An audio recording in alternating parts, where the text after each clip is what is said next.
Muy buenas tardes. Lamento mucho no poder estar presencialmente. Sé que es muy fome tener una charla hecha grabada y virtualmente y no poder dialogar directamente, pero por eso mismo voy a hacer una presentación relativamente breve. Sé que tengo media hora, pero esta presentación está hecha para ser de 20 minutos y es bien precisa, es bien acotada.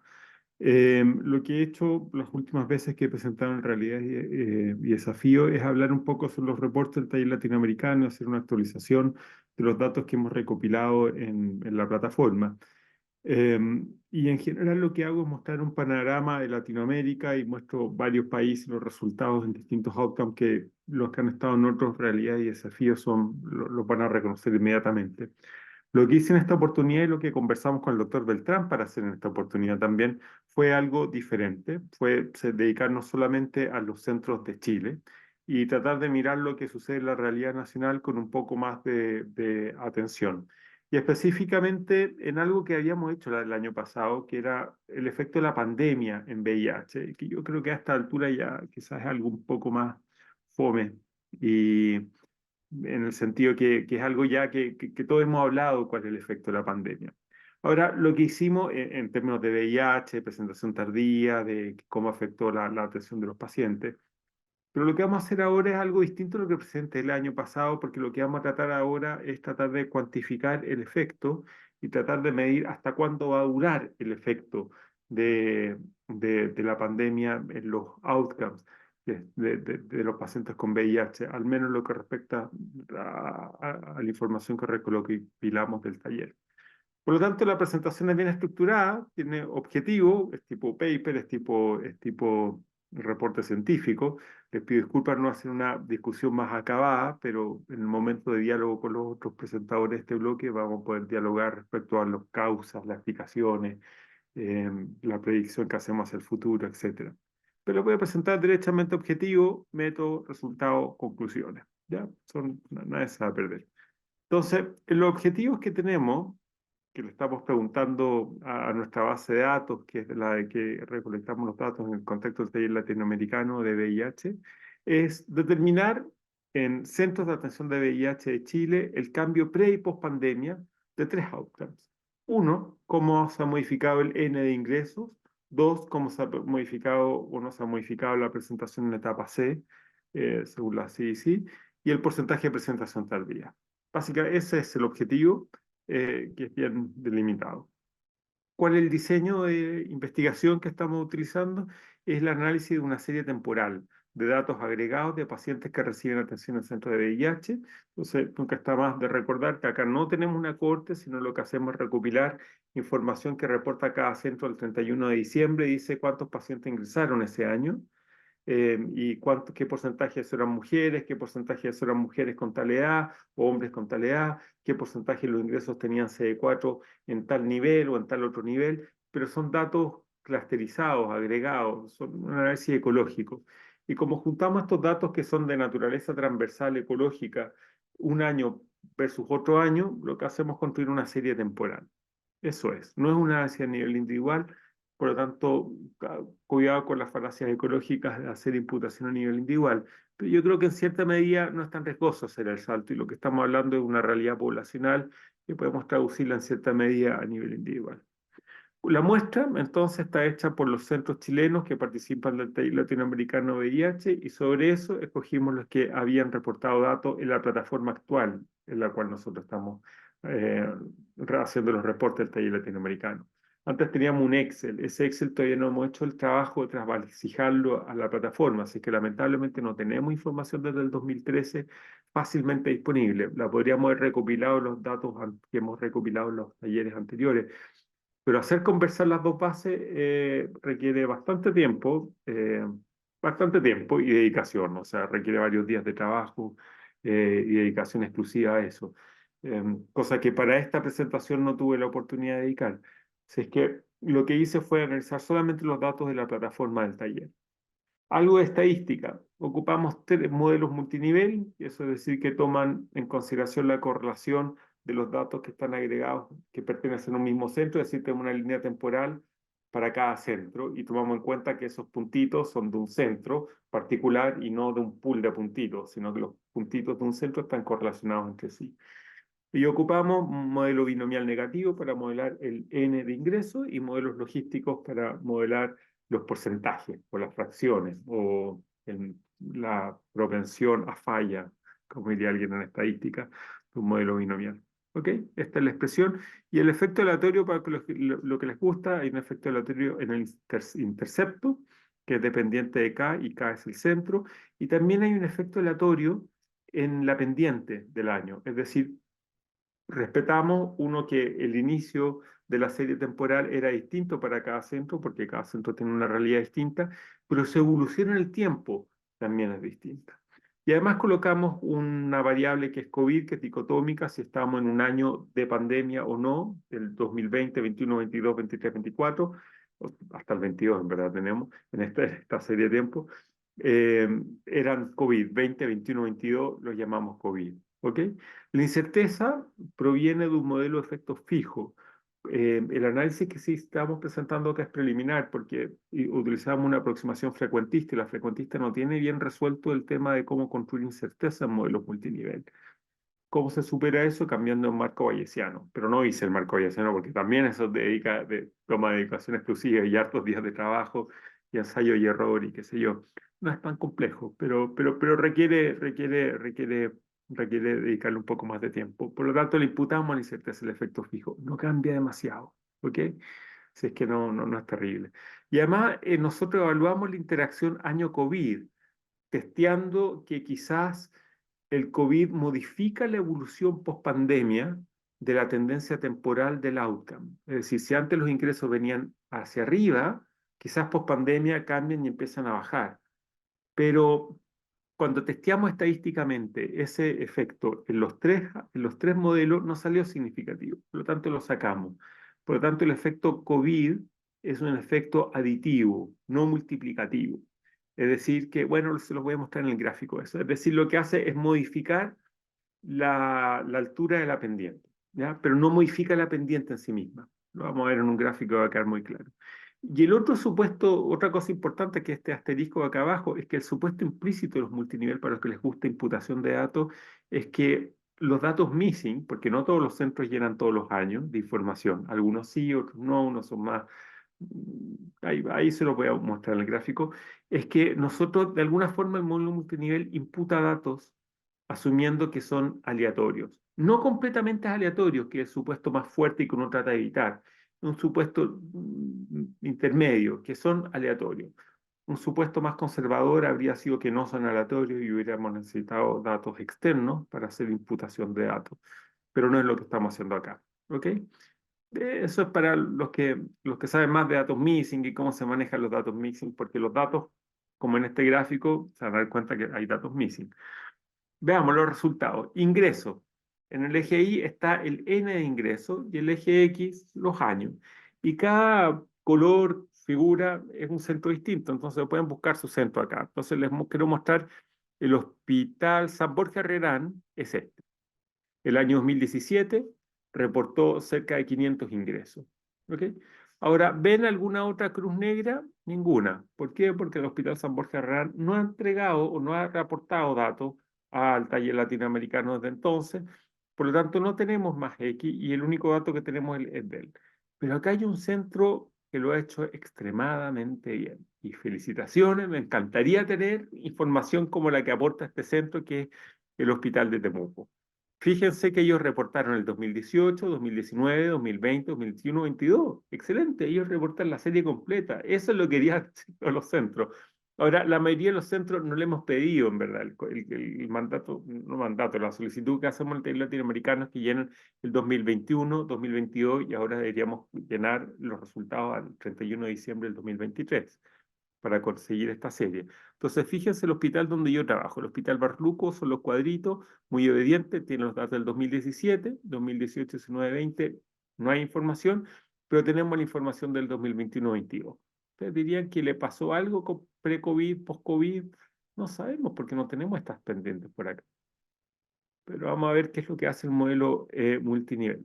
Multinivel lo que hace es tomar toda la información de todos estos centros y trata de sacar el valor esperado para los valores que están ausentes. Y tomando todo eso en consideración, saco un modelo que se llama marginal, que es como el promedio de todo. Y el modelo marginal muestra esto.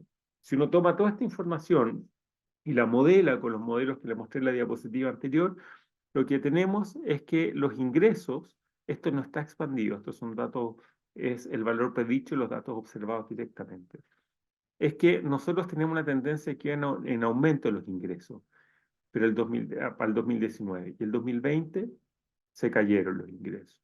¿Cuánto se cayeron? Un 35,8%. De 3.162 predicho, bajaron a un predicho de 2029. Eso es tomando toda esta información. ¿Ok? Y esta es la magnitud de efecto con estos intervalos de confianza. Fíjense que la pendiente se mantiene igual que acá arriba, pero ahora partimos de un punto más bajito. Eso es entonces considerando esto, el promedio de estas pendientes acá. Ahora, ¿qué pasa cuando vemos la diferencia entre hombres y mujeres? Vemos que las principales afectadas son las mujeres. Fíjense, en hombres es un 29,2% la caída, los números altos, las mujeres son menos, pero cayeron bastante más. O sea, las mujeres casi disminuyeron los ingresos un 60%. O sea, recuperar este valor que el último predicho pre-pandemia, ¿cuántos años nos va a tomar? La curva sigue por acá y nos va a tomar al menos hasta el 2026, uno esperaría. Es decir, uno diría, mira, nos atrasamos, esto asumiendo que está pendiente así, quizás con los datos que ustedes reporten en 2023, esta curva, la interacción COVID-año sí sale significativa y esta pendiente se recupera más rápido. Pero si mantenemos esta tendencia, en realidad son 1, 2, 3, 4, 5, 6 años post-COVID, vamos a tener los valores pre-COVID de ingreso en mujeres. Ya, nosotros esperamos que con la información que ustedes aporten en 2023 podamos tener un modelo en que yo me imagino que la interacción con COVID año va a salir significativa y esta pendiente se va a corregir y va a ser un poquitito menos desastrosa que esperar hasta el 2026 para recuperar la velocidad de ingresos que teníamos antes. ¿Qué pasa cuando vemos esto por edad? Los más afectados son los más jóvenes, derechamente. ¿Ok? O sea, fíjense, acá están los menos 24, la caída es acá. Los menos 20, de los 25 29 están acá, los 30 acá, y los más de 50 o más de 60 están por acá, que prácticamente no les pasó nada. Ahora, esta magnitud de efecto la puse acá en un gráfico. Los ingresos cayeron en un 38%, en los grupos de menos de 24, un 33%, 25-29, 28%, 30-49. Y si se dan cuenta, esto es bien lineal la relación. Bueno, es lineal porque nuestro modelo lo planteó con esa forma. Exploramos términos cuadráticos, nos salieron significativos, lo dejamos lineal y nos da este valor predicho de magnitud de efecto. Pero está traduciendo, acá hay un conocimiento detrás, que aparentemente el impacto fue mayor en los jóvenes y mayor en las mujeres. Muy bien. Veamos qué pasa con la información etapa C. Entonces, fíjense, aquí nuevamente está Temuco, excelente, felicitaciones al hospital de Temuco. ¿Dónde está el hospital Barluco donde yo trabajo? Es este asterisco que mira, están acá. Y nuestro hospital Barluco tenía poca cantidad de presentación, bueno, relativamente poca, entre un 10 y un 15% en etapa C. Post pandemia teníamos más y el año 22 más aún. Fíjense, esto es lo que hace el modelo multinivel o el modelamiento matemático, por decirlo de alguna manera. Lo que hace es imputar datos donde falta. Entonces, a cada centro que participa con información, le coloca acá, le construye la historia, utilizando la información observada en los otros centros. Si es que ojalá, si es que hay algún centro que es capaz de aportar más datos del año 2020 o el 2019 o el 2018, bienvenido. Le haría un gran favor a la estrategia de modelamiento. Entonces lo que ustedes están viendo es que el valor promedio en verdad tiende a subir, por cierto. Aquí está.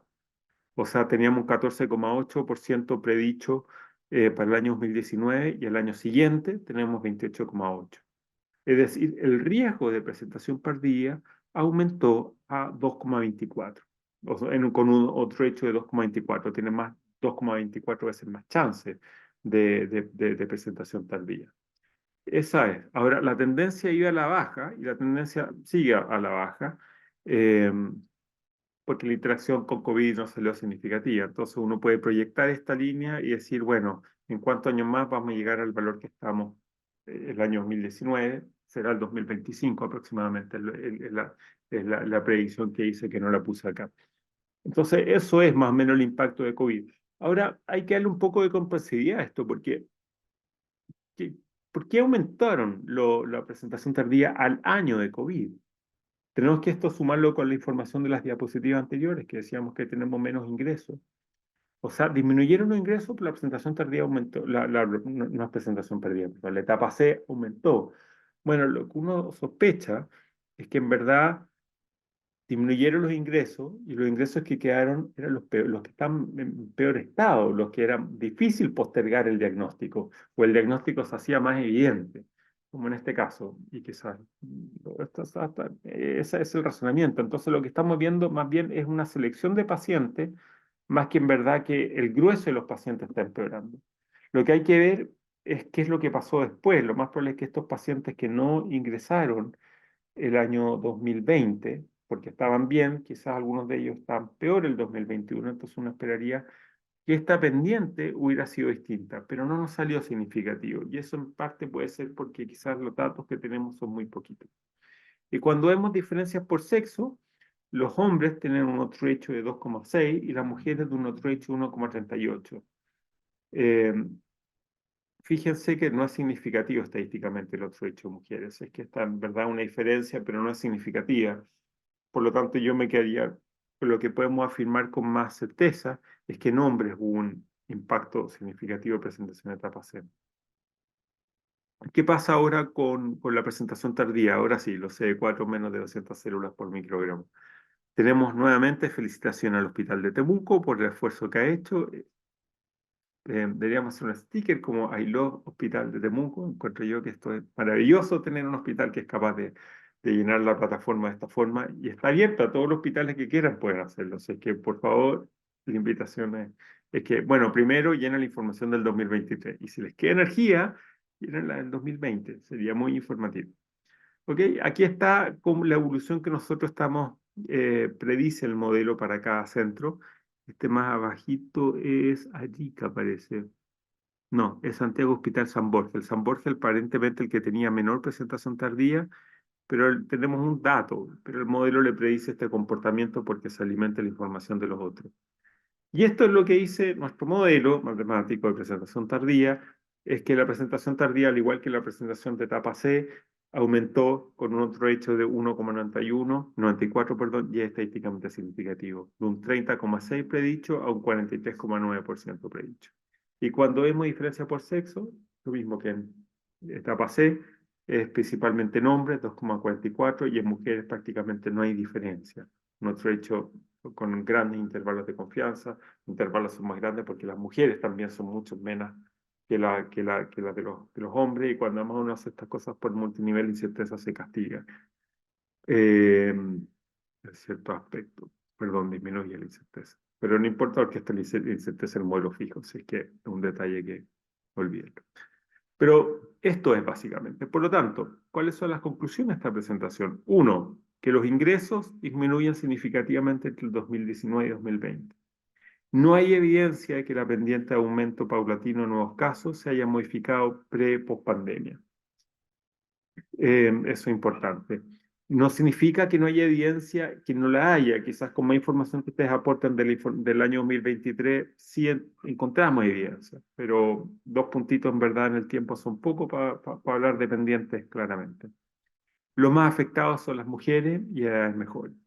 Y respecto a etapa C y presentación tardía, que nos hablan un poco de lo mismo, no, no es lo mismo, pero nos dicen que tan tarde llegan las personas y bueno, dice, entre el año 2019 y 2020 aumentó la presentación tardía de casos de VIH y casos en etapa C del CDC, aunque es sobre ingresos probablemente seleccionados, que son los ingresos que igual sucedieron. Muchos de los casos más leves uno esperaría que no fueron diagnosticados, por lo tanto el denominador disminuyó y por lo tanto se expresa más como porcentaje de etapa C y la presentación tardía. Y la pendiente de disminución del porcentaje de presentación tardía y casos en etapa C, que iba en disminución, lo cual estamos muy contentos, se mantiene constante y en descenso, aunque se requiere tiempo para llegar a niveles prepandemia. El año 2025-26 a esta velocidad podríamos llegar a etapas prepandemia. Esos son en términos de años el impacto de la pandemia. Y se afectaron de manera significativa los hombres. Las mujeres no pareció significativo, pero también quizás problema de tamaño muestral también, de que el N que teníamos en ese momento con estos datos también es menor. Si es que espero que se aproveche esta información, está cuantificado, algo que nosotros ya intuíamos, pero es distinto cuando uno tiene el numerito y uno tiene los traits y tiene el porcentaje pre y el porcentaje po y el porcentaje relativo. Si es que muchas gracias por su atención. Que estén muy bien. Buenas tardes.